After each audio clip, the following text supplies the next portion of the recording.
ધ્રુવબેન, આ તમારી સાથે જે બનાવ બન્યો તો શું કહેવા માંગશો? એ બનાવ એવો બન્યો છે કે અચાનકથી એકવાર ધારાસભ્યનો રાત્રે મને કોલ આવે છે અને મને કહે છે એવું કે તમે આ 10 વાગ્યામાં હિન્દુ સમાજના લગ્ન શું કામ બંધ કરાવો છો?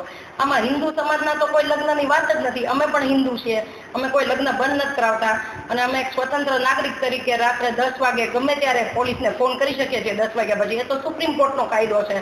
તો સુપ્રીમ કોર્ટના કાયદામાં એને કોઈ હક જ નથી કે મને ધમકીઓ આપે કે મારી સાથે કોઈ દાદાગીરી કરે. મારા મમ્મી સાથે પણ એને બહુ રેડથી વાત કરી છે. મારા મમ્મી સાથે તે ઊંચે અવાજે વાત કરી છે કે 12 વાગ્યા સુધી તો વાગશે જ, અમારે અહીંયા કાયદા બાયદા હોતા નથી, કાંઈ હોતું નથી.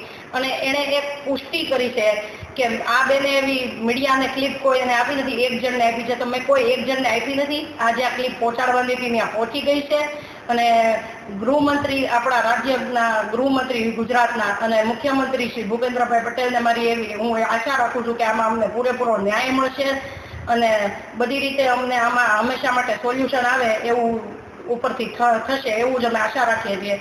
અને આ લોકોની દાદાગીરીઓ વધતી જાય છે.